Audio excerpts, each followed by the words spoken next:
Rolling? Yeah. All right, I'll spin the dip, but you got to understand this is purely from my perspective.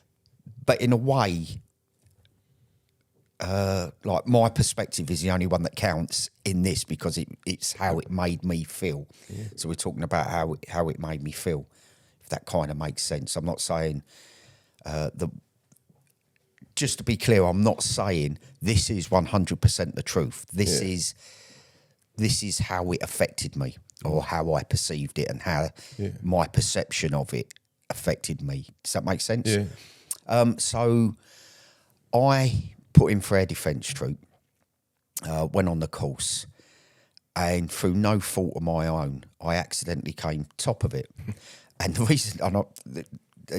reason I did was there was 12 bootnecks, 12 artillery lads, all on the same course, and the artillery lads, they were bullying one of their own, this young lad. And you know, bootnecks, we tend to have a real aversion to bullying, don't we? I know it's happened in the Corps, and I know lads who have been bullied, but it's, well, in my experience, they're few and far between, and in general, bootnecks, a lot less than you hear in other regiments, isn't it? Can't abide bullying. So we kind of gripped it, and one of my best mates in our world, a lad called Doc, he gripped it.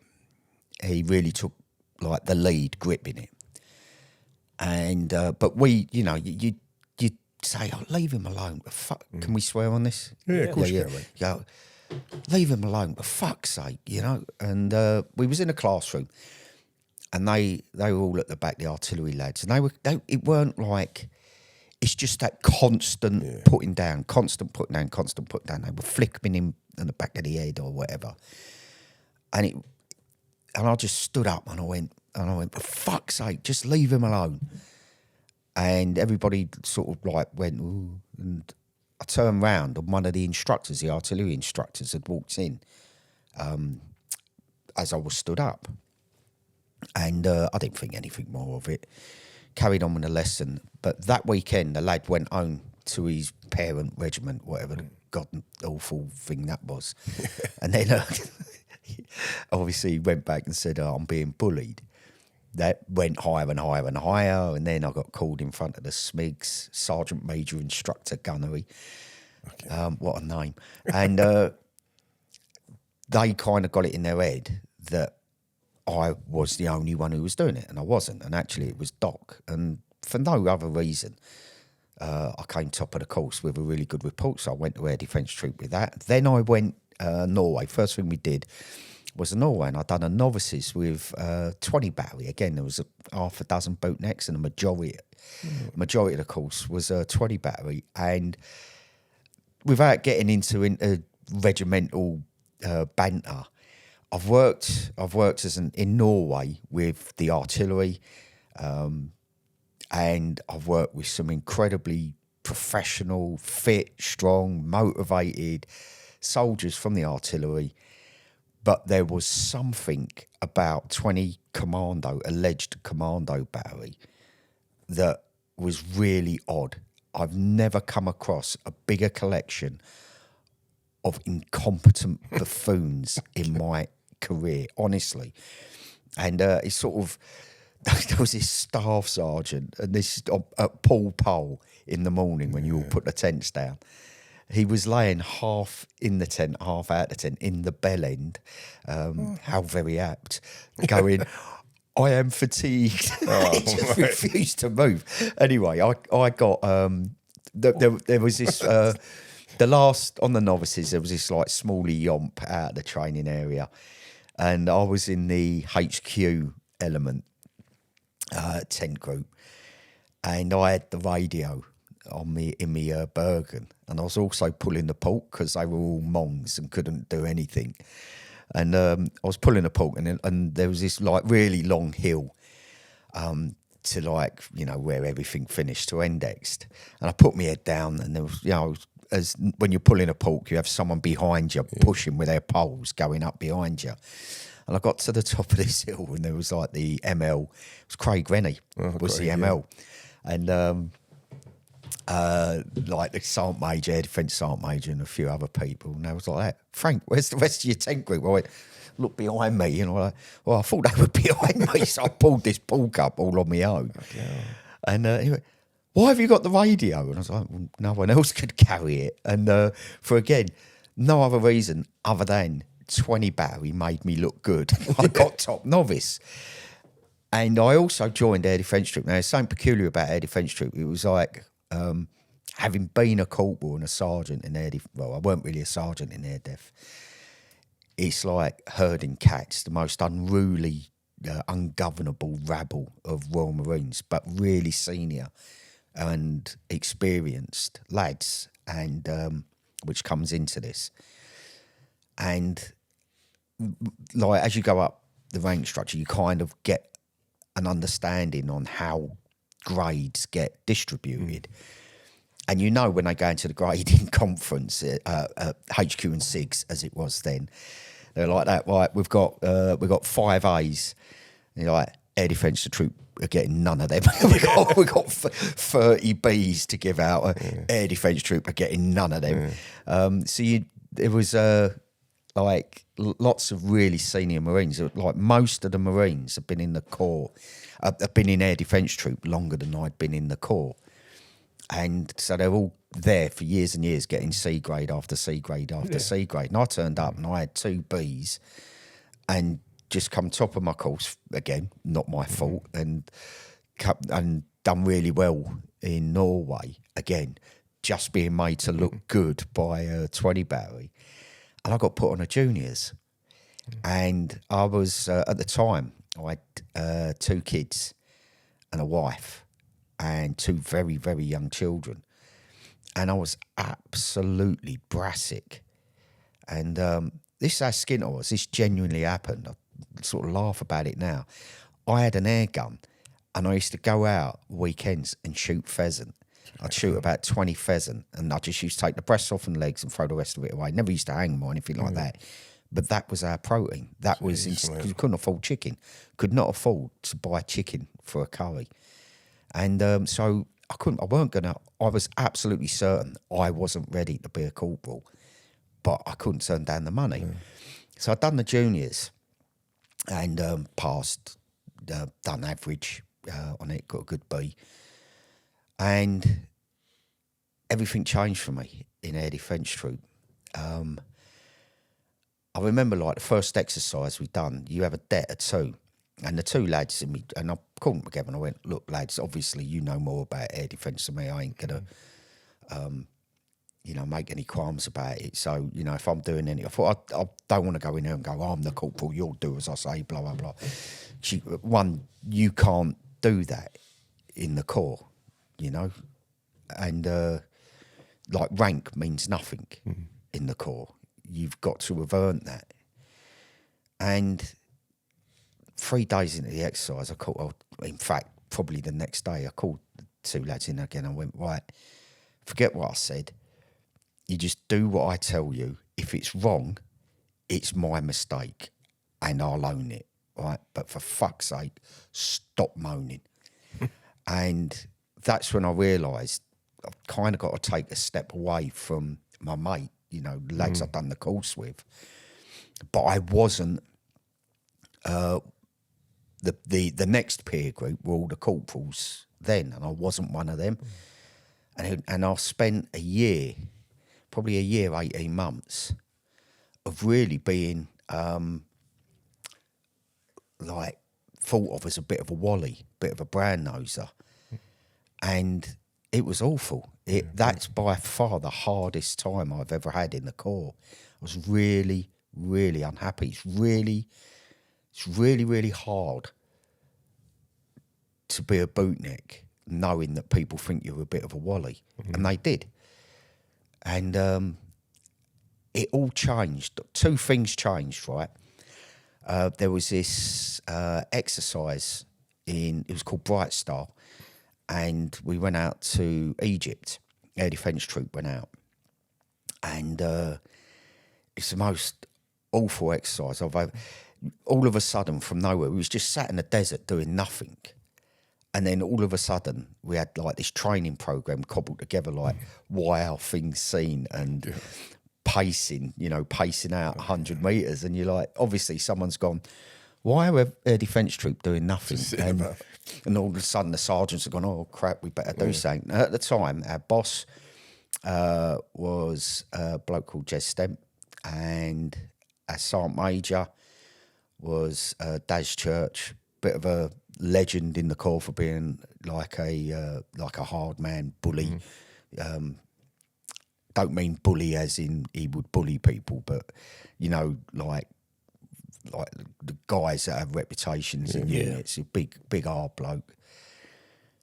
And the sergeants were absolutely useless.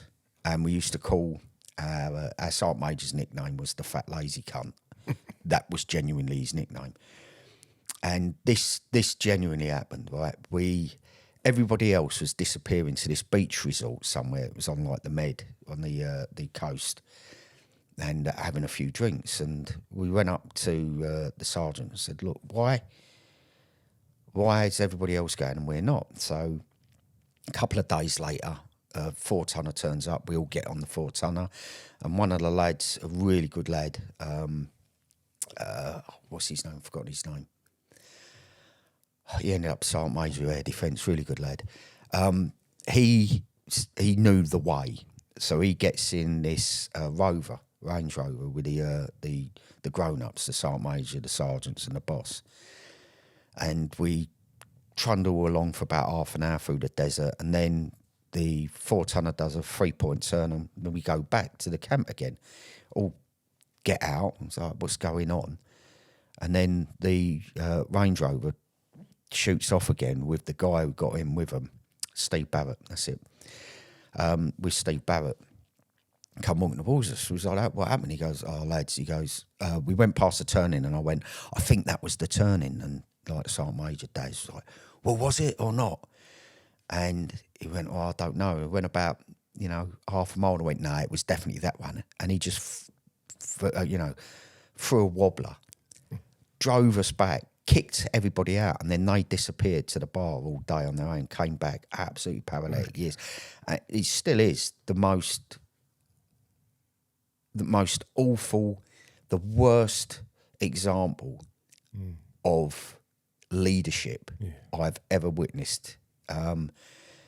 So that, to give you an example of, that's what it was like. And it was there was other things that went on. We done this full troop advance to contact on armour, on scimitars. And we're like walking through the desert with no cover whatsoever, going, what on earth are we doing here? It was just so laughable, everything. It was just, I can't explain to you how just appalling it was, and how bad that leadership element was. And then, like, towards the end, the boss comes in. He goes, oh, can I speak to all the corporals outside? And she was all in this big tent. And we all come out, and they went, guys, what's wrong with the lads? And I looked, and by then, I wasn't the only junior corporal. There was about four had come up. And but the senior corporals, the ones that I really wasn't part of, they were all there, and I was looking at them going, God, one of you say something. And they were all like looking down, kicking sand. And one of them, I'm sure one of them said, oh, the lads, boss, they'll always drip. And I thought, they're not going to say anything. So I thought, I've got to say something. I can't not. So I remember I said to him, I goes, I'm actually surprised you feel the need to ask. Because it's that pretty obvious. Yeah. And I then listed off everything that had happened.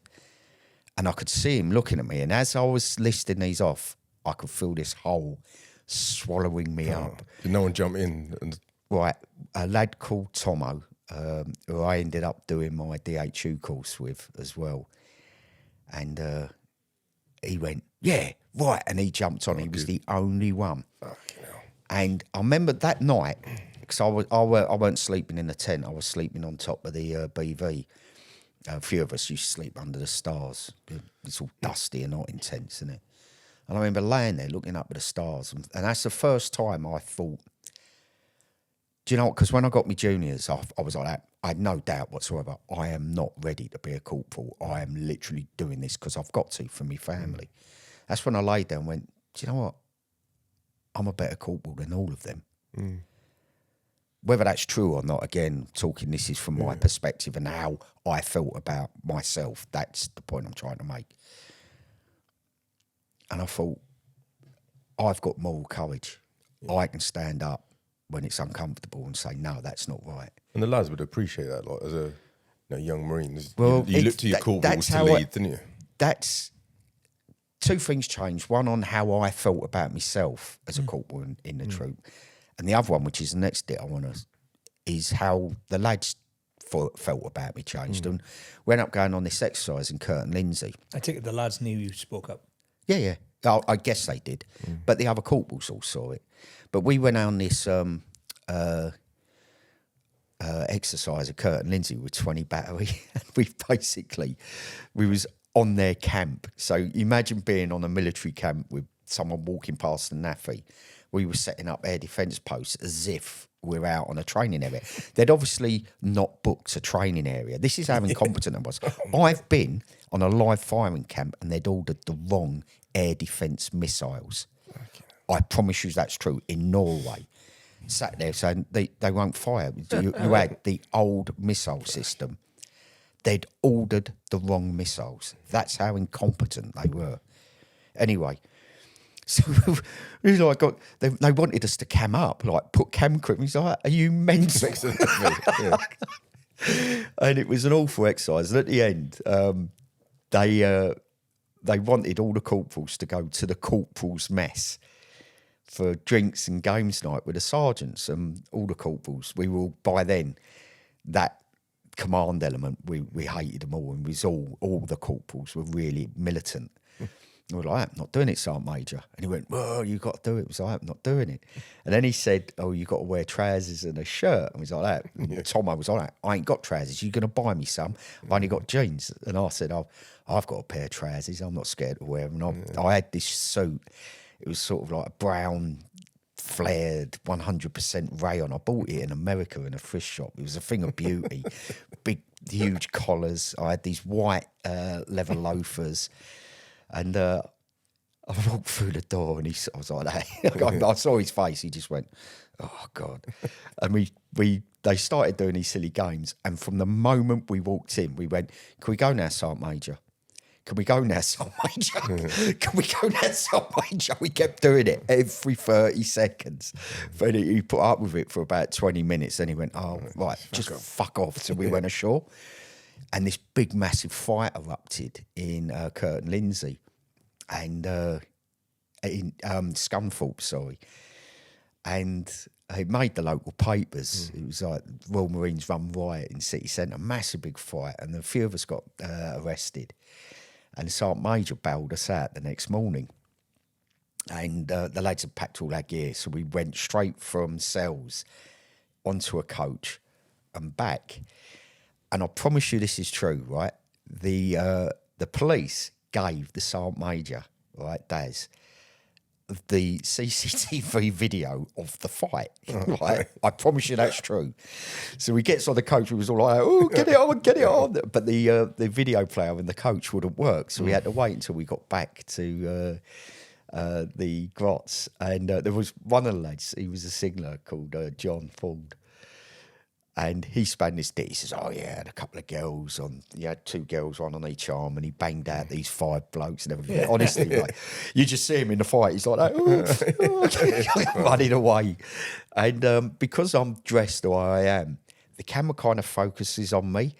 And I get into a scuffle with one of these local lads. I throw him to the floor and I go to punch him. But I miss. And when I got arrested, I had to go to hospital to get me wrist. Not me wrist, me knuckles. I actually had stitches in my knuckles. So I'd cut them all up because I punched the floor. I missed him.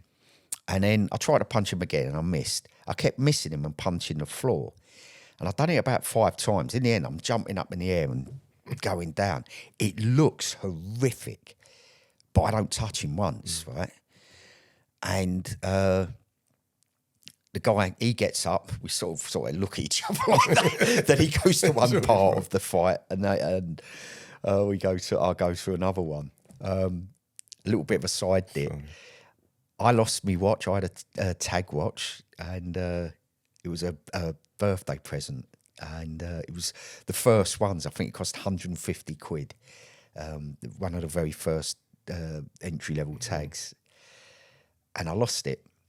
And one of the fight started because one of the lads was seeing one of the girls there, and he come up to me like about a week later, and he says, "Frank, one of the girls that said she found your watch. One of the blokes we was fighting gave her it and said, I think that's watch of one of like a tag her watch, 150 quid watch. It was a lot of money back then." And I went, he goes, "I'm going to go up and see her this weekend." I went, "Mate, that's an ambush. Don't go. Don't forget about the watch." He went, "Well, I'm going to see her anyway."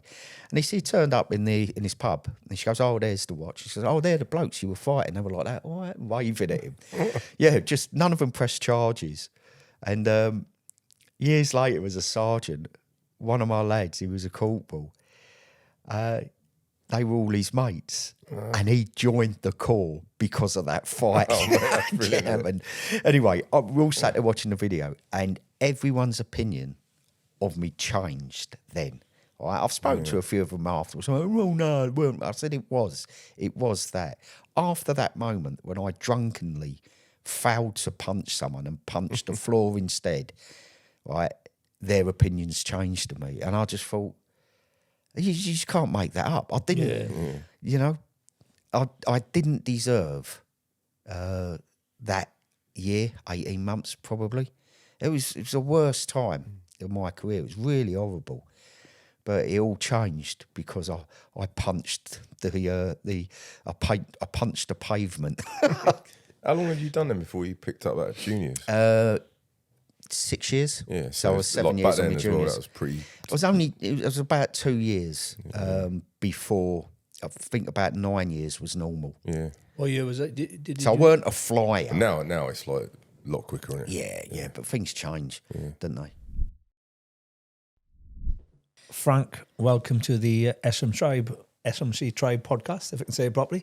Big thanks for coming on, mate. Obviously, we've all known each other for a good few years. I would say thank you for asking me, but you didn't. I kind of invited myself, didn't I? Oh, yes. Just well, passing, thanks for coming anyway. Jump in the seat, mate. Yeah. Well, your name's actually Lee Spencer, but obviously it's a pretty cool nickname again, Frank Spencer. We thought we had a good one with the Yorkshire Gripper on a recent podcast, but oh no, the Yorkshire Gripper's better. Yeah. I told my missus last night, I said, I'll go Frank Spencer on the podcast. She was like, actually thought it was the original Frank Spencer. But, he's probably passed away now, I suppose. No, he ain't. He's living in New Zealand, and I know this because about a year ago, a friend messaged me and says, you expect a parcel. I've sent you something. I went, okay, just let me know when it comes. A couple of days later, I get it. Open it up. It's a framed picture of Michael Crawford, and it is signed to Frank number 2. Yeah. Love and best wishes, Frank number 1. Awesome. Signed Michael Crawford. I was like, it's on my wall. Yeah, he's quality. Yeah, quality bloke. You can do the impression how he used to do. Yeah. I sent him a copy of my book, actually, and I wrote, obviously, to Frank number 1, love and best wishes, Frank number 2. Awesome, mate. She's got him to do a foreword for it, mate. Yeah. Mate, just to obviously start this off, we had you speaking at one of the alumni events before, one of the SRMC alumni events. That was years ago. And I said it to you last night, but generally, I think we've done like 30, 35 of them over the years, but yours, you probably think I say this to every single one we've done, but yours truly was, you had a standing ovation, the most captivated audience.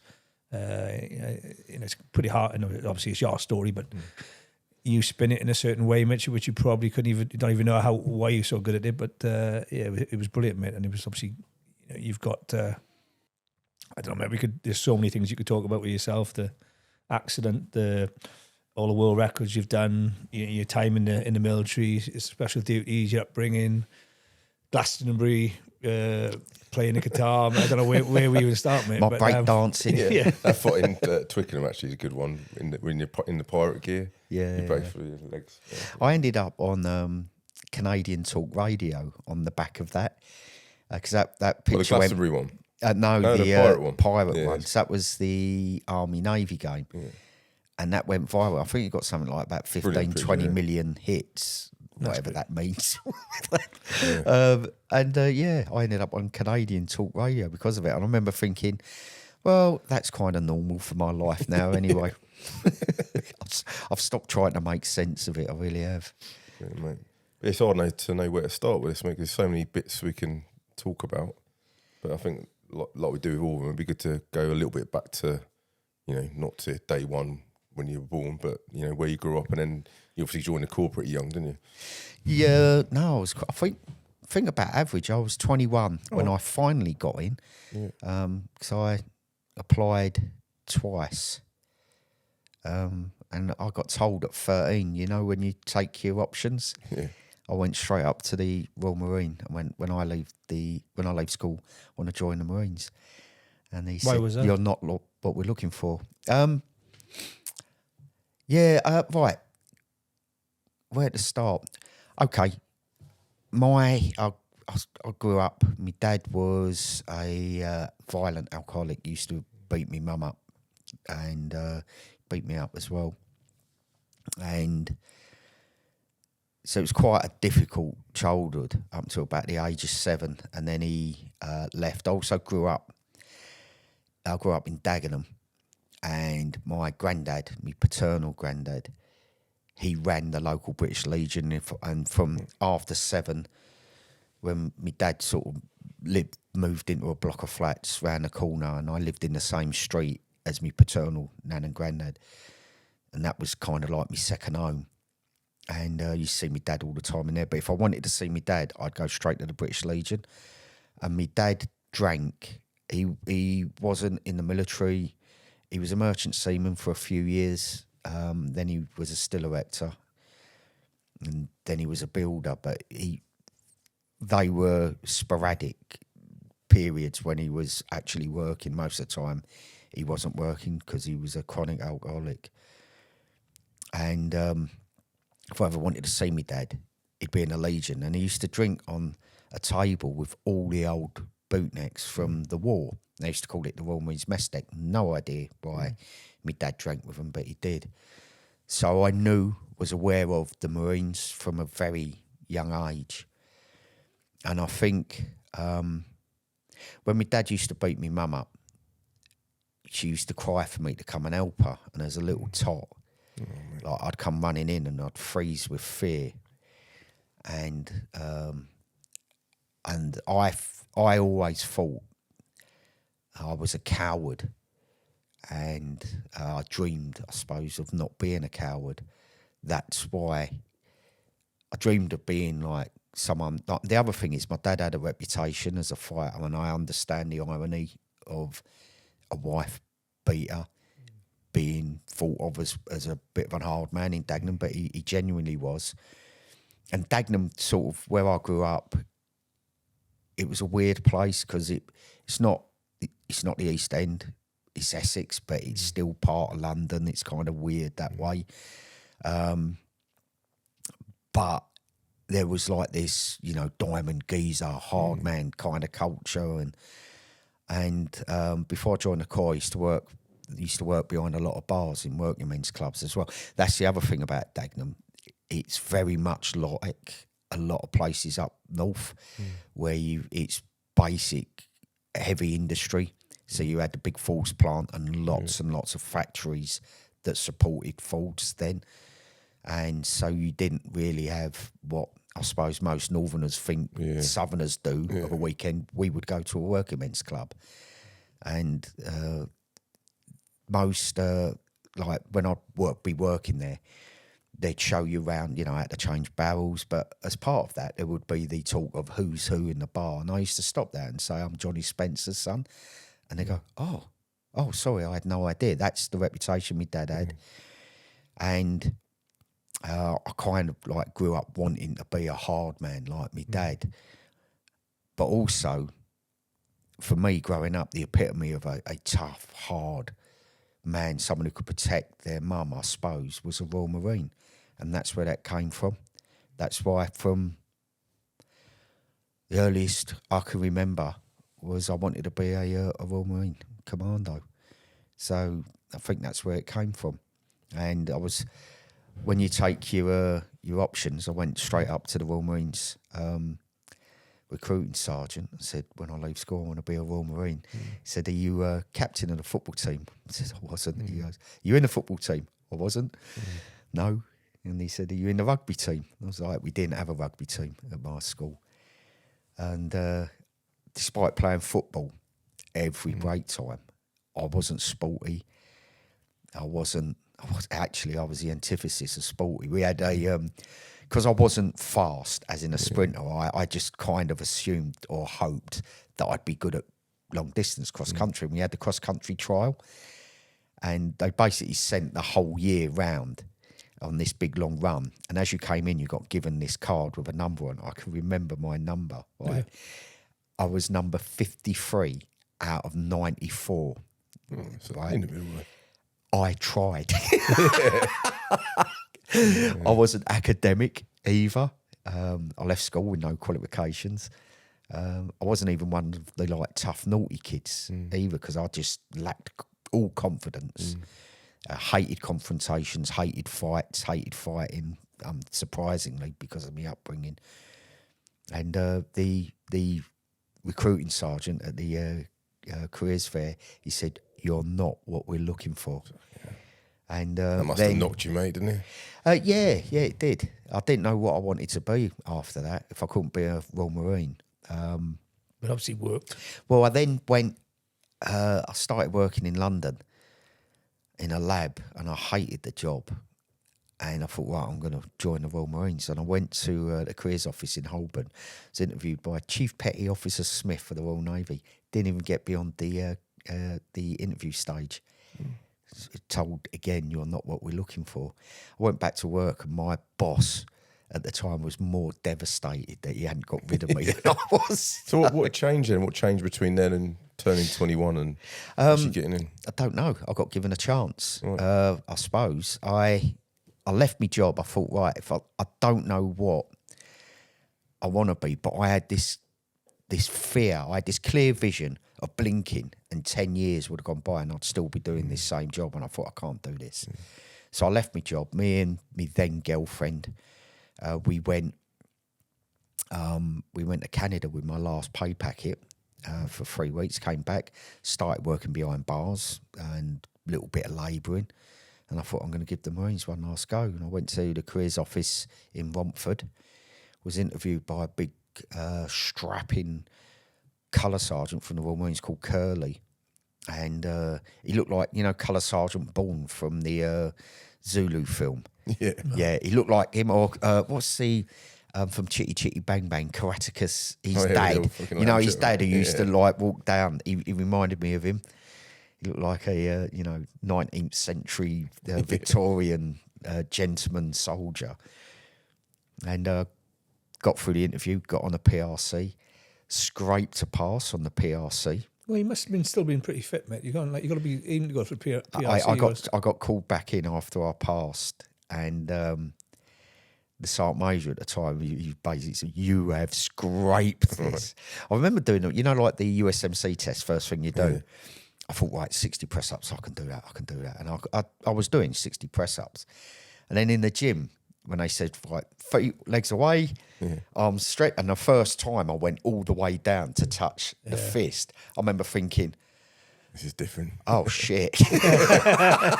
This is going to be difficult. These are a bit deeper. Yeah. The last thing you do, when they make you go round and round the assault course until people start dropping out. The sergeant major of the course, he started following me round. This is a really, really, it's probably a good point, actually. Because a curious thing happened, right? He followed me. Now, I know when they're going through the scores, they're looking, they're going, right, this bloke's really borderline. And he's obviously, because he's in charge of the course, he's gone, well, I'll come down and have a look at him then. Yeah. So that's why he followed me. I'd obviously been highlighted as someone who was like, borderline. And I remember going round, And I was I kept throwing up as well. I threw up in the gym. I threw up in the swimming pool. Throwing to your shirt. Yeah, I honestly, I kept throwing up. And on the endurance course, I kind of knew that because you had to give your name when you come out the tunnel. And they were looking for people who were loafing in the tunnel, and I knew that. So I was like, right, I've got to be up that bloke's arse when we come out. So I was really digging out blind. And I come out, and I remember coming out the tunnel shouting, "Spencer, staff!" And one of them said, "Oh, Spencer, I thought you'd have been gone by now." And I looked round, and they all laughed at me. So I'd obviously highlighted myself for all the wrong reasons. And I remember going round and round the assault course, and then at one point, everybody stopped passing me, and then it started reversing. I started catching them. And then I was like that. First time I'd ever overtaken anyone on that course, but probably in my life up until that point. And then I saw the next person. I thought, right, that's the one I'm going for. And I kept going and going and going. And all the time, Sergeant Major's following me. I'd kind of forgotten that he was there. I was like concentrating on this next person. Passed him. And I thought, next one. And I started overtaking people. And it's the first time in my life where I found something, not that I was good at, that I wasn't absolutely terrible at. And I'm laughing because I'm thinking about a few other things that I've been terrible at. And that's really just not giving in. That, that keep going and going and going. And I passed the course, got called back in. They said, right, used to call out these names, and they were like, "Thank you very much. You can come back in a year." Called out the next lot, and so, "Thank you very much. You can come back in 6 months." And then called the next lot and said, "Really close. You can come back in 3 months." And I was like, Not been called out yet. My name hadn't been called out. And then he went, "Right, you's lot have passed. Go and sit in the room." So sat in this room, and they watched this video on how to prepare yourself for Royal Marines training. And he came in and he says, "Right, the following name's got to see queue up outside the Sergeant Major's office." Went in to see the Sergeant. Oh, no, I was one of the names. Went in and he went, "You have literally scraped this by the skin of your ball bag." He goes, as I walked out though, and I asked him this because I met him years later, and he said he remembered me. Whether he did or not, I don't know. But he said, as I walked out, he went, "Spencer," and I turned around, he went, "Sir," he went, "You'll be a fucking good Marine." And I walked out of my head, fucking like massive. And I asked him years later, I said, "I don't know if you remember this." And he went, "I do remember you." And I said, "Did you just say that to like encourage me?" He went, "No, I genuinely meant it because I saw that you just didn't give in." Yeah, that's carried over in quite a few things for your life, mate. What, not giving in? Yeah, never underestimate the power of stupidity there, though, mate. Something in that, mate. What year was this, mate? 1991, so the end of 91, and I joined up, got my papers through, and joined up in March 92. Yeah.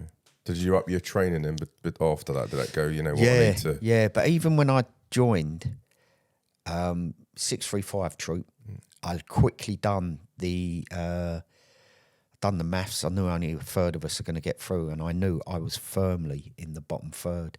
So the start of training for me was really, my mission was just get to Friday, still a Royal Marines recruit, still in 635 Troop. And I had no confidence in the fact that I would still be with the troop at the end of the week. I felt like I was clinging on by my fingernails. And it all changed. And I spin this bit in me talks because it's actually, this is how I finish my talks. I come back to this. It all changed for me on Running Man. Yeah. And Running Man was an exercise about 7 weeks in. Yeah, it's pretty early on, isn't it? Yeah, about 7-8 weeks in. And it's half survival exercise, so they take all your food and all your equipment off you, and you have to build shelters on the southern slopes of Dartmoor. And you build a fire and you set traps and don't catch anything, so you basically just starve. And the other half of the exercise is a NavEx, so you're doing navigation exercises. And I can remember thinking, like the troop boss would come in and go, section commanders on me, and he'd give out the grid references or coordinates for the next navigation exercise. And I remember clearly thinking, I can't do the next one. I am not going to be able to do it. I know what I'm capable of, and this is where training ends for me. And off I set, thinking I ain't going to be able to get round. And when I did, I remember sitting around the fire thinking, fuck me, like astonished, but I definitely won't be able to do the next one. And when I did that, I was doubly astonished, honestly. And the third time that happened, I had to kind of sit there and think. I had to acknowledge I don't know what I'm capable of. I thought I did, and I'd been proved wrong 3 times now. And that genuinely changed training for me, because from that point on, I grew in confidence. I ended up, I got kind of promoted to section commander. Our section was so bad that we had to there was a lad called Dolan who was a guardsman before he joined up.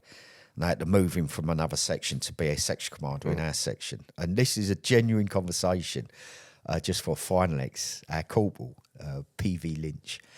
He says, right, Dolan's going to be troop sergeant for the whole exercise. So I need a section commander.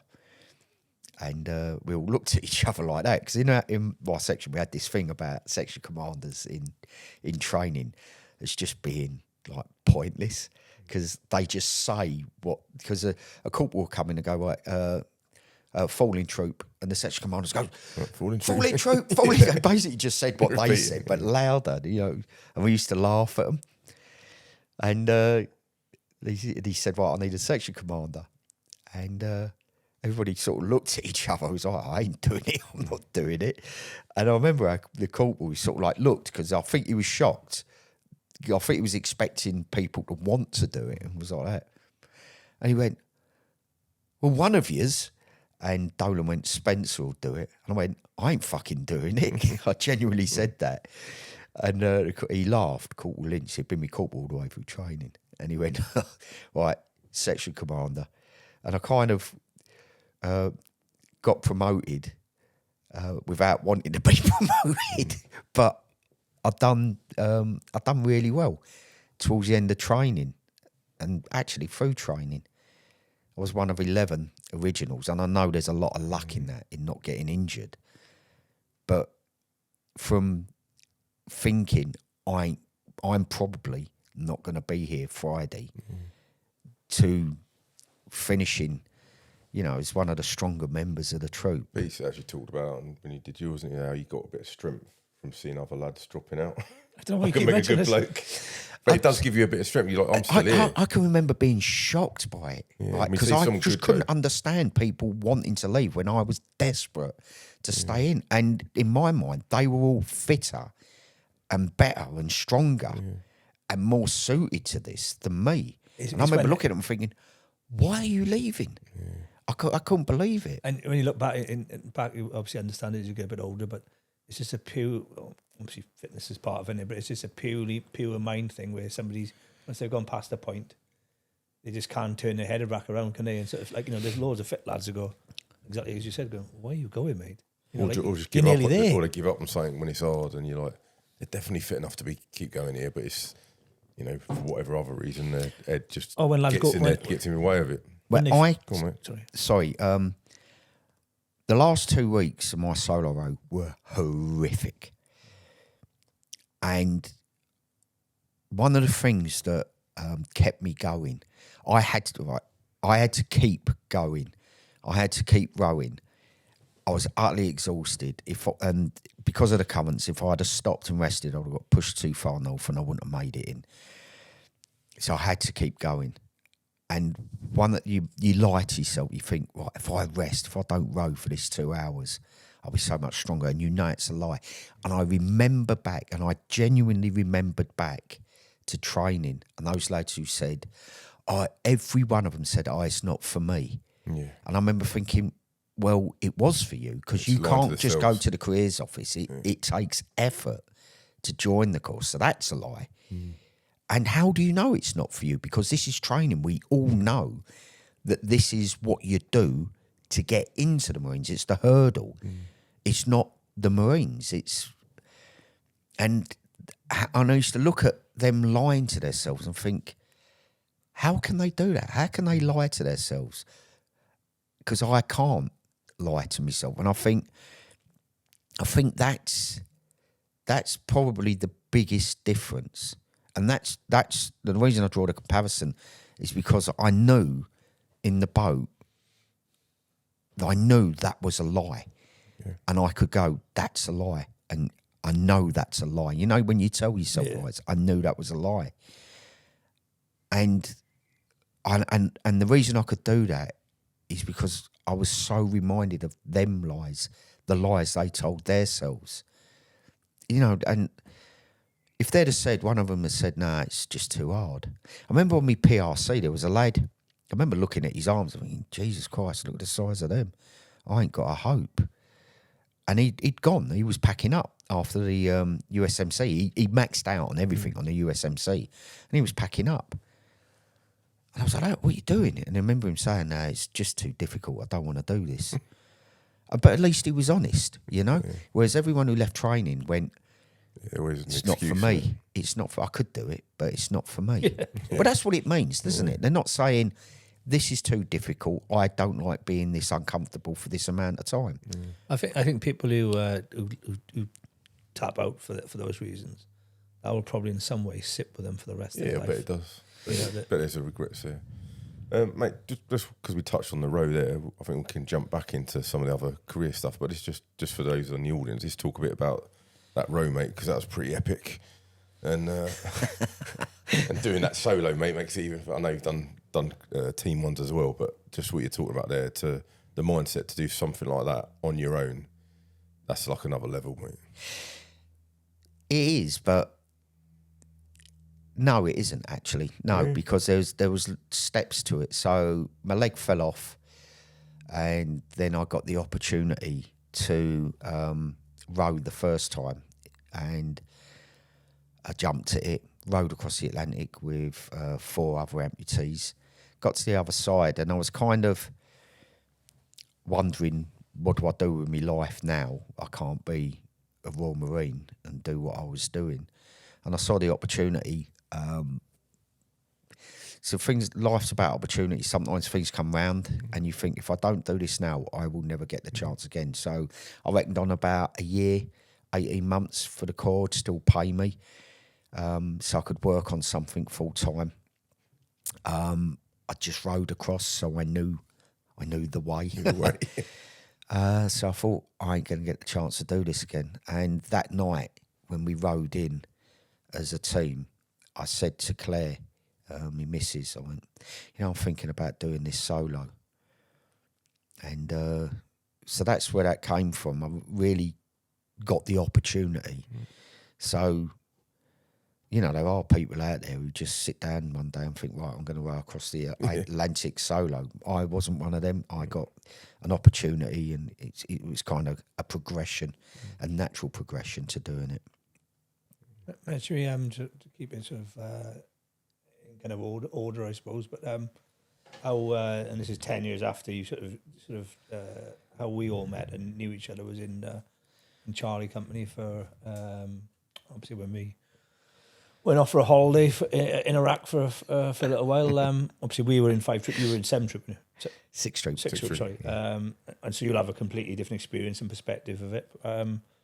I actually can remember meeting you, mate, as well. And, obviously in the Corps, you've got, there's loads of different, that's probably the unique thing of the Corps is like some real crazy, strange characters in it. But I remember, I think it was on a fizz session, it was like, I don't know, you were wearing like a wig or something and just a pair of shorts, everybody else had a t-shirt on, something. And I just thought then, like, there was something like radical, a little bit different about you than the norm, if you like. And obviously, I didn't know until you just said it. I didn't know you'd been in that long, actually, that you're obviously, when we all met, you'd done 10, 11 years by then, I suppose. In 2000, 10 years. 2001. 10 years. Yeah, so 9 years. When you give, obviously, a big part of your journey, mate, must have been Telic, give your sort of version of that story. Yeah, it's funny you should say that. I just thought of something, really. Never really considered it before. It was, you said about like, I was wearing a wig. I was always, I've always like played the fool a little bit and enjoyed being in the limelight. And the reason I say that is because when I said about my childhood, why I joined up and, you know, I believed I was a coward. Well, when I passed out, I thought, right, that's it. I've achieved my dream. I'm now a Royal Marine. I still believed I was a coward.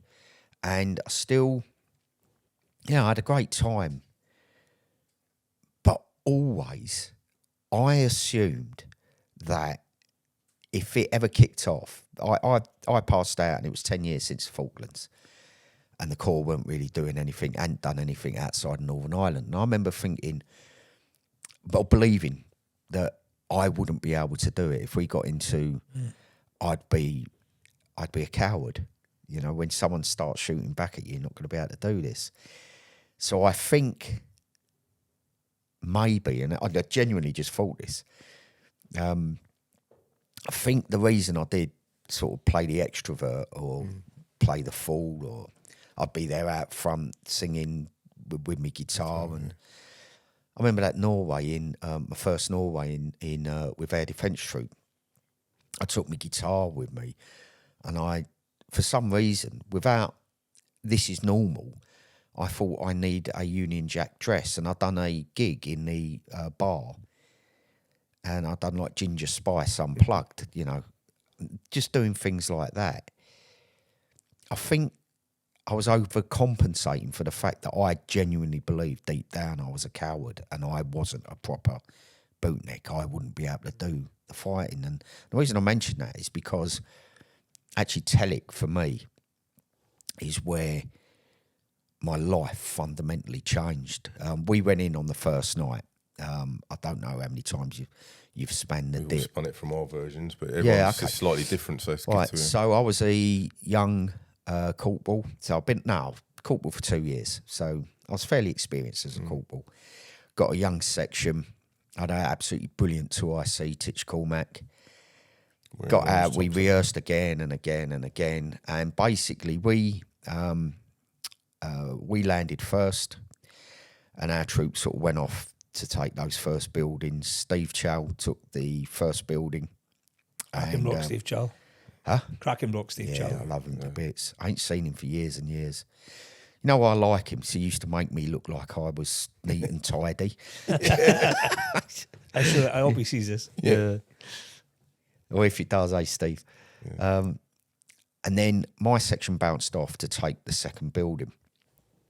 And at the time, we had not only the rest of Charlie Company waiting for us so they could progress onto their objectives, but you had the rest of the invasion. We all knew that, or we were told that the invasion wasn't starting until we cleared the MMS. And we're there. And we're on the corner. And the front of the building was all lit up. And I could hear someone talking inside. And we two entrymen on the corner who had Snaggle and Bucky O'Hare. Snaggle, yeah, good lad. Yeah. And I went to Snaggle, right, go now, go. And he went, I can't, they're shooting at me. And I thought, right, well, we can't go around the front, so we're getting shot at. Come round the back. And I couldn't see a way in the back. And Titch Cormac's going, what shall I do? And then I could hear Craig Rennie trying to hurry me up. And I went into a panic. And I just didn't know what to do. And I was like, oh, my God. And I knew that this wasn't only, I knew how lucky I was to be a section commander at that point in Charlie Company in the first bit of real war fighting the Corps had done on a unit level since the Falklands. And I was there. I was the corporal taking the second building in the whole invasion. The Point Company, Point Troop with the Point Company, the Point Commando. And I knew that how lucky I was to be there, but also I could feel my moment slipping through my hands like sand. And Craig Rennie jumped over the bun line and started to take over. And that is like a real pivotal moment in my life. And I had this moment of clarity. And going back, one thing I was always good at was section attacks. Or anything, when everybody else, like you see people going to 50,000 feet, I've always been really good on courses because I'm always good at just going, right, bang, stop. What needs to happen? And I had that moment of clarity. And I remember on my pre-juniors, and I think it was run at Stonehouse, it was a pretty crap one, but we went through section attacks. And there was this really old corporal smoking a rollie. Right, sounds like a real cliche now. But he had us all sat around. He goes, right, lads. He goes, first thing you do when you come under effective enemy fire is you take a condor moment. Stop, do nothing. And then everything will become clear. And I swear to you, it sounds like a massive cliche, but he was sat on a bond line on Dartmoor smoking a rollie when he said that. And at that moment, I had that clarity. I went, and as soon as I stopped, I went, well, I know what to do now. And I went up to Craig and I thought, right, the first thing I've got to do is I've got to take back control of this because this is my moment. And I went, Craig, I know what to do. I'm going to move Chow's section across, give covering fire. As soon as that, I'm going to move Titch's fire team to the end to act as cut-offs. And then we're going to go around the front. And then I got on with it. I thought, I'm not going to give him the chance to question me. And I just did it. And luckily, whether he let me do it or whether I did, I sort of got on the radio, told everyone what to do, called Titch in, got my fire team were there already, called Titch in and says, Titch, need to move across. Got on Chow. I said, Chow, move your section across. Start giving covering fire. And they started giving covering fire, and I thought, right, I've got to lead. Instead of sending Snaggle round into oncoming fire, I've got to lead the section round. And when I went round, took a deep breath, and I remember thinking, I'm probably going to get shot here. And I, beyond that, I didn't really think about it because it was my job. There was no one else there.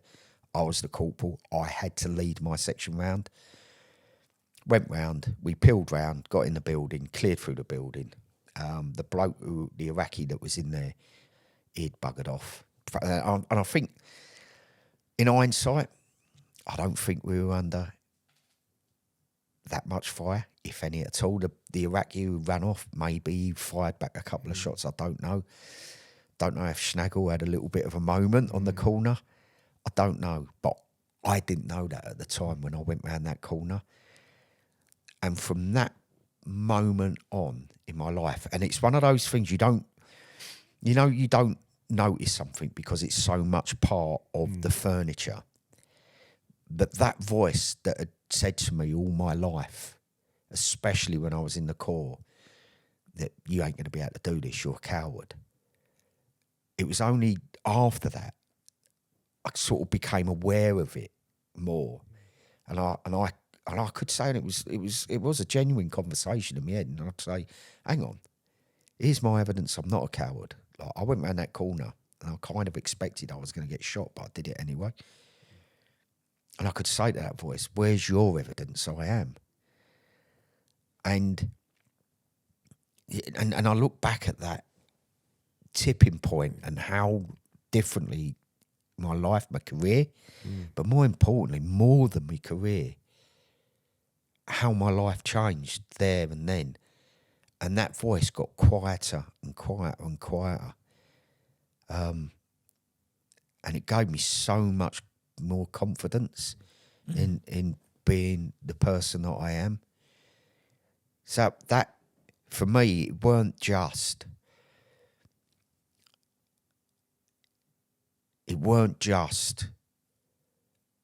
being in one of the most privileged positions in any soldier's career. I was that section commander. What is there, a dozen of us No, I think that can say that? Yeah, it's pretty. Not only was I so privileged to be in that position, but it fundamentally changed my life. Absolutely changed my life. I was 33, 32, 33. So for the majority of my life, I believed I was a coward to an absolute, to the core of who I am, to a real fundamental point. And that completely changed on that night. It really did. Thank you for being so honest, mate. Kind of, I reckon our story, what you just said then, outside of somebody going to war, will resonate with loads of people of people's voices in their head and insecure. You must have felt like for years like you were like an imposter or sort of thing. It's like being tested, isn't it? You just suddenly tested yourself and went, actually, no, I'm all right here.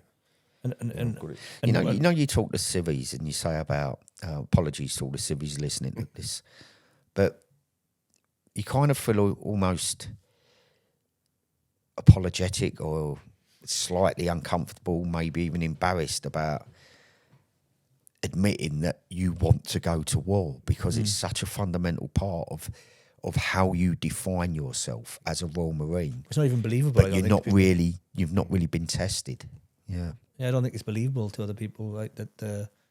I'm sure you probably see it all differently now when you're older and children and everything else. And I don't think the average person would kind of even understands it. That becomes your family, doesn't it? And and it's you're not going for the government or the country. You go in for, and it's a bit like a drug as well. Did you realise that the impact of it in that moment, or did that come later, reflecting back now? It took a long time. It didn't change immediately, but it was challenging that voice, that perception of me. Excuse me. There's a lesson there actually for not just what we're talking about. If you're talking people, mental health challenges, problems, issues, is not accepting the status quo. And, whatever feelings you have, whether you have those feelings of imposter syndrome or feeling unloved, or if you have those feelings, negative feelings in your life, you don't have to accept them. Because from that point, I could use logic against it, and that voice, when it said, "Oh, well, you are a bit of a coward," I go, "Well, hang on, no, I'm not." And it's about challenging it whenever it pops into your head, and first of all, you got to identify it. So, I was lucky enough; I had that opportunity to change. Whereas, perhaps if I'd have had counselling or therapy, which seems like a real dirty word, I could have made that change without having to do that, because I could have talked through. And then once you get an understanding and go, oh, yeah, actually, it's not really that difficult to draw the lines between, a childhood where your mum's screaming for you to help her and you're too scared to do that, to then that imprinting, from a very young age, from when I could first waddle about, to that imprint on you that you're a coward. Then you become aware of that. Then you become aware of that voice. Because I had to become aware of that voice by going to war and challenging it. But I was able to do that. Not everyone can do that. But you can. If you can challenge it. First of all, you have to become aware of it. And then if you're aware of it, then you can challenge it daily. And by doing that, it doesn't happen overnight. It didn't go, oh yeah, fair one, Gov. I'm off then. Yeah, I'm off. I'm off to terrorise someone else. Obviously, that didn't happen. It just happened over time. Got quieter and quieter and quieter. Still, it finds other ways. Finds other ways of tormenting me. But because I'm aware of it, I make a stand. I do. I know it sounds control of it almost. No, I haven't got control of it, but I make a stand. I say no. I'll tell you one way it does. Like, I won't go into specifics, but things that I've done when I was a kid that I find myself, when I find myself cringing and going, oh, God. And then I think, no, I'm not going to cringe. I was a child. Yeah, moment in time. I was a child, you know. I was quite a troubled child or had quite a troubled childhood. That's why that happened. And so it's not, you know, it's if you can learn how to do that, then you can challenge it in other parts of your life. God, this has gone deep, It's innit? gone deep, man. That's good, mate. Yeah, It'll resonate with people, mate. I think that's a brilliant story. Have you heard of a guy called Jeff Thompson? He wrote a book years ago, a famous book called Watch My Back. He's kind of like Britain's version of Baz Rutten. To be great to get on the podcast, actually. Britain's version of who? Sort of like Baz Rutten, a sort of famous UFC fighter, sort of like your story is so. He's made quite a few films. He's this like world-renowned martial artist, but his story is like so similar to yours in a way where he had this sort of similar childhood, and then he always saw the same sort of thing as you, and then he ended up throwing himself. Learned loads of different martial arts because he was scared, and he worked on the doors. Ended up having thousands of fights, but all to do with this sort of the mental, not understanding adrenaline, that sort of fight or flight thing. And he's wrote loads of books on it. And his books actually have like really. I read his book when I was 16. I thought it was quite. You know, you don't understand that sort of. You know, you just do something with that adrenaline, and you either sort of run away, but. Yeah, so listening to you then, because I'll send you some of the stuff, mate. It'll resonate with you actually of how similar it is. You've done about 20 different books now. Me and Dunks have both been for. We've met him a couple of times. Been for like a walk now with him. He's quite an inspiring character. But yeah, that story you just said there, mate. I think we'll. I said yours is around going into war and everything else, but people will have similar stories of that in just life and situations, and you know. Your mind plays tricks on you, doing and demons in your sort of head. I think it's part of being human. I'm sure it is, and I'm sure the reason I get paid, I talk for a living now, and the reason I do get paid to do it is because through no fault of my own. I don't know how it's that turned. I don't know how my life ended up like this. I don't know how I ended up with one leg. I don't know how I ended up in the Guinness Book of Records. I still look at it and go, how did that happen? But it did, and it is a life in extremes. And I think when you get to extremes, you can see things with more clarity. I kind of see arguments visually. So if you imagine like a calm lake, and you can't really see the waves, can you? But then when you look at a big angry sea, you can see the big waves. And I think sometimes those problems, they're there in all of us, or those lessons are there for all of us, but you only really see them in life in extremes. One of the things I talk about is about making better decisions. And I talk about that moment on the corner in the building of the L4, and about how the two sides of your brain, your prefrontal cortex, which is like the more evolved part of your brain, but it does tend to become really focused in. And then you've got like the limbic system, which is like in the base of your brain, which is kind of evolved. Basically, it's your lizard brain that it can't make complex, you can't make any calculation at all. But in moments of fear or high stress, that's the part of the brain that takes over, because that's the part of your brain that's going to get you out of trouble without thinking too much. But when you're in positions where you have to think under high pressure, it's useless. And that's what had happened to me. And I'm able to talk to business people because they might be in a similar situation. Say, like your health and safety is a big one, where you're running a big warehouse and something falls on someone, you're like that. Oh shit, I've got to make some decisions now, and I'm under a lot of pressure.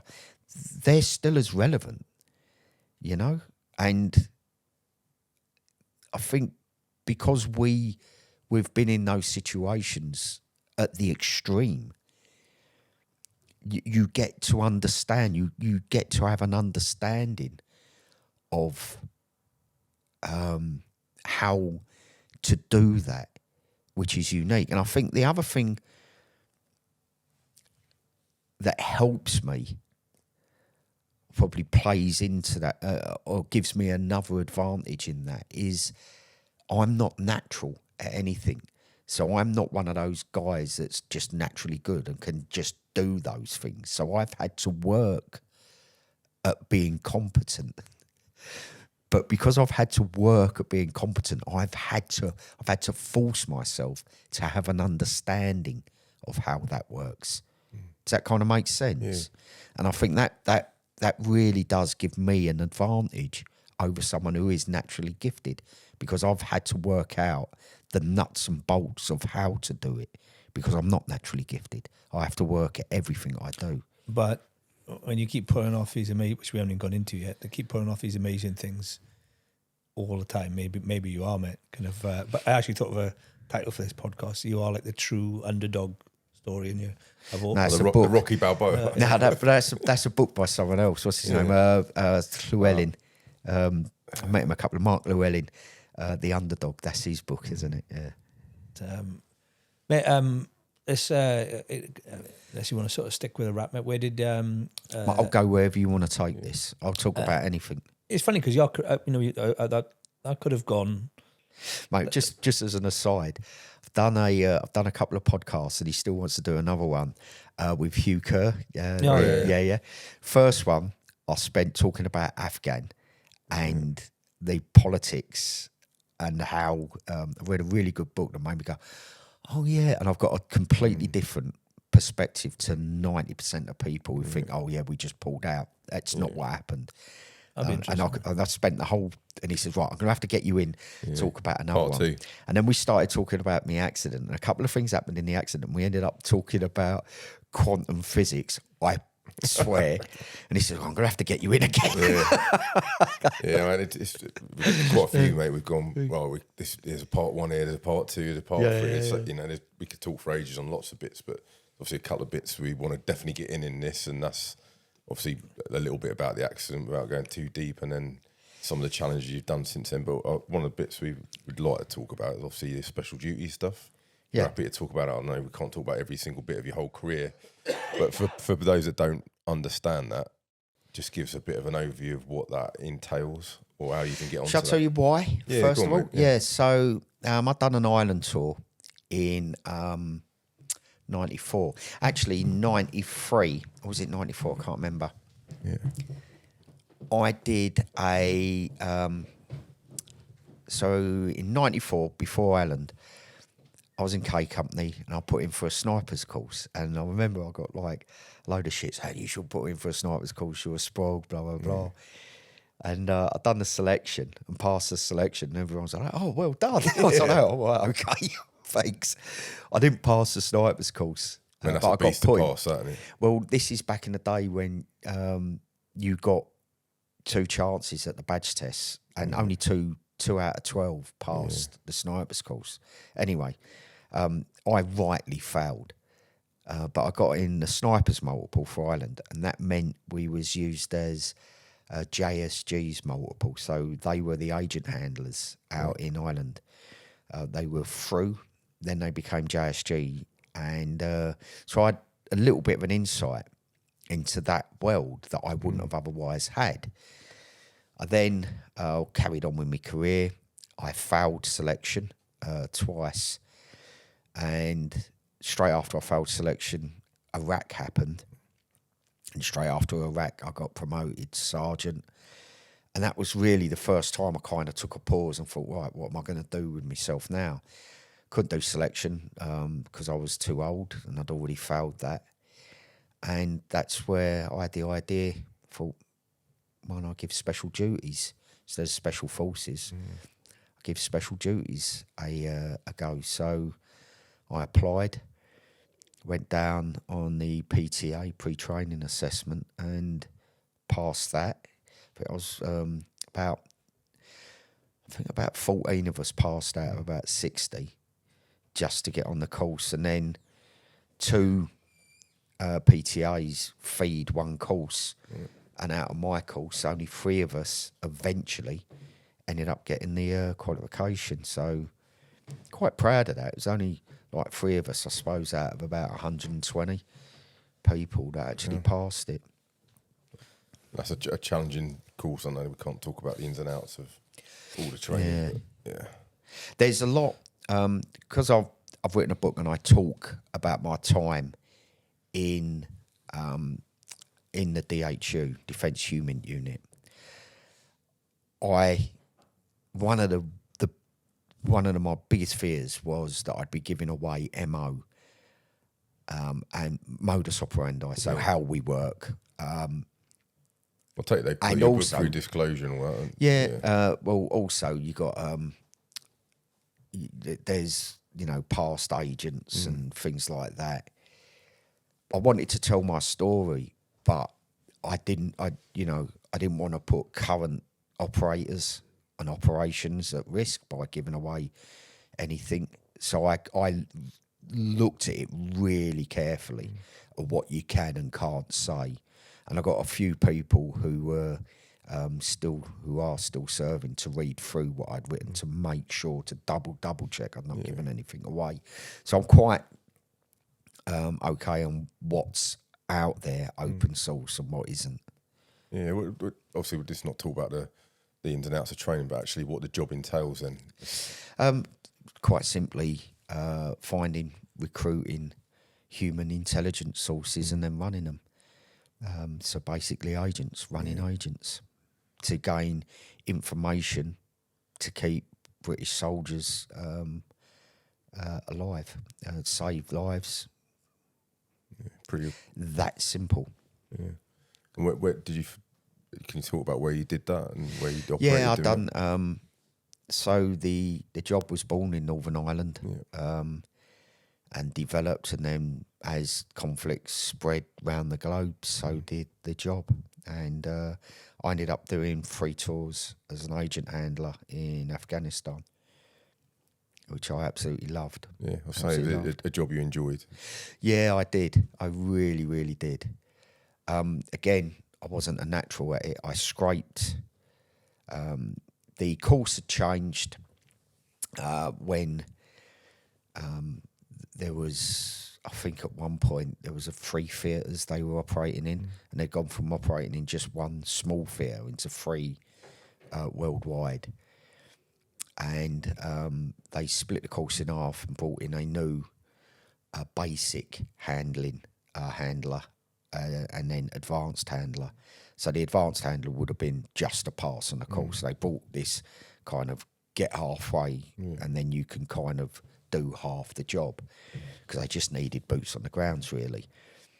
And I absolutely, I'm sort of making made a career out of scraped a pass on that basic handling course. And it was probably a very good, in my book I talk about it, the final X, the basic part of the course, I'd mucked everything up, and I can remember the moment it happened, because you learn everything bit by bit. It was like you learn something, you go and do it, fuck it up, and then you go on to the next bit, and then I was constantly always behind the curve.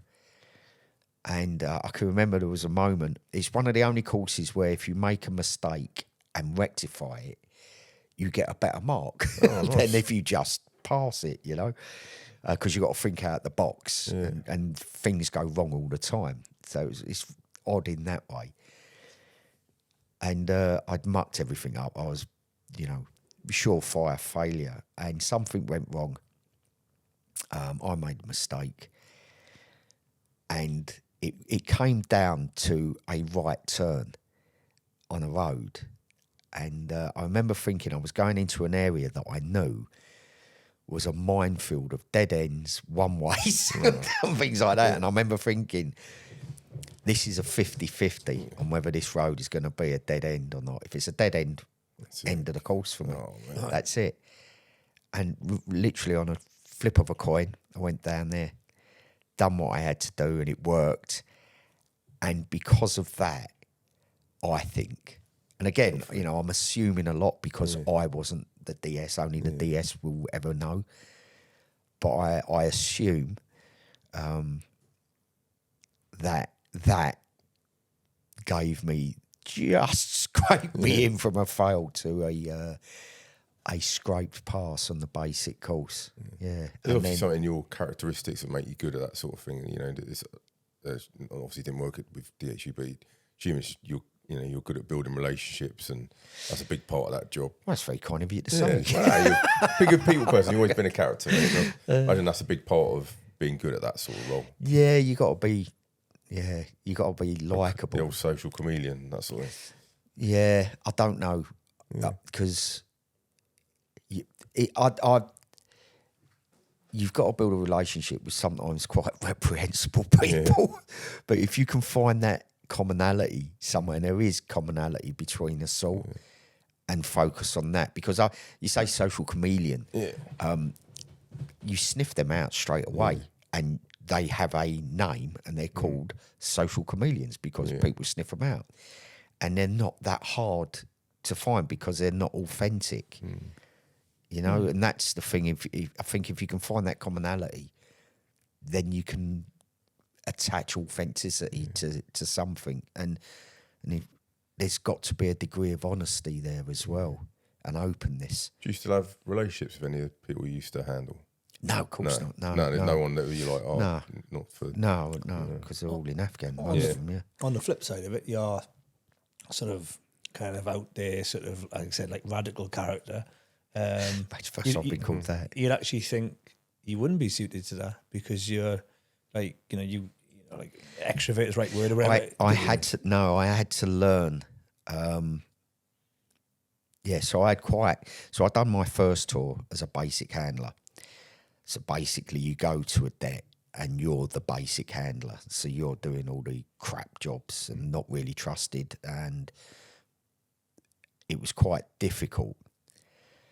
But that natural kind of that part of me, which I think was covering for the fact that I thought I was a coward, that made me a bit of an extrovert, made me want to play my guitar and sing songs in front of people and laugh and joke and be self-deprecating as well.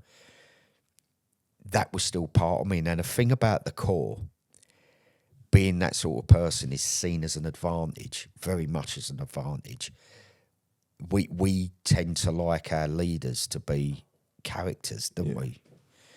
Whereas that's quite unusual in the rest of the armed forces, That's quite unique to the Corps. And even more so in the world of defence intelligence, where that's seen as very much as a disadvantage. And I kind of learnt the hard way that you can't be that sort of person. You can't be like that. You've got to... You have to keep Frank in the box, sort of thing. Yeah, you got to keep Frank in the box. In a way, yeah. Yeah, but I can see that. You can't be someone you're not, but you just kind of tweak how you behave and the things you do, And I sort of did that. Yeah, and then, again, it's like training. I started off thinking, how on earth, scraped to get in, and then thinking, how on earth, I'm the crappiest, I'm the shittest one here. And then I've done okay. I've done well, I think. I think my reputation at the end was good. But good in that world is Yeah, very, very proud. It's the same, isn't it? You know, I used to say to everyone, I still say, all you can ever hope for is to be an average bootneck. But what a thing that is, you know? And that's all we ever strive to be, is just an average bootneck. And that's, I suppose, being good there, that's an accolade. And I'll take that. Awesome, mate. Cool. I will say, though, that in every part of my career path, whether that's in the Corps, the Sergeant Major, or the Potential Recruits course, who said you'll be a fucking good Marine, if it was my troop sergeant or my corporal who took me through training, who saw something in me that no one else did, or if it's someone on that course that actually had an argument when the DS were sat round arguing over who should pass and who shouldn't.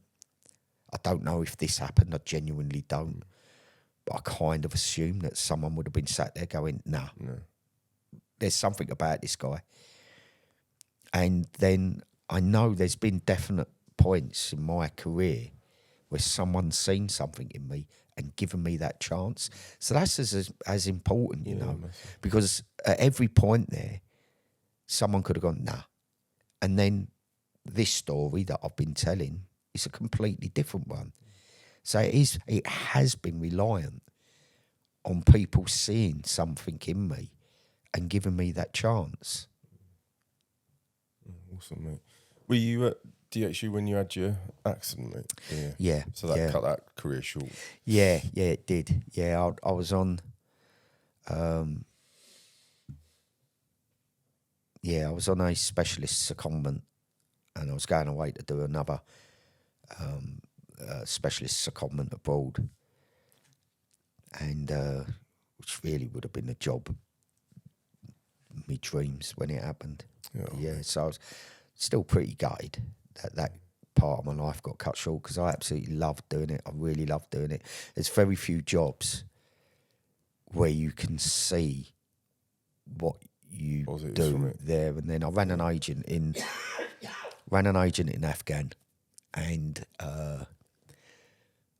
the area where he was, he'd ring up, I don't know, 3-4 times in the fighting season a day, and he'd give us 10-figure grids of IEDs, and the battle group would go out and bulldoze them, and he'd ring up, and I'd ring the FOB's ops room straight away and say, "Hi, it's Frank. Have you got a patrol at this grid?" And I go, "Wait."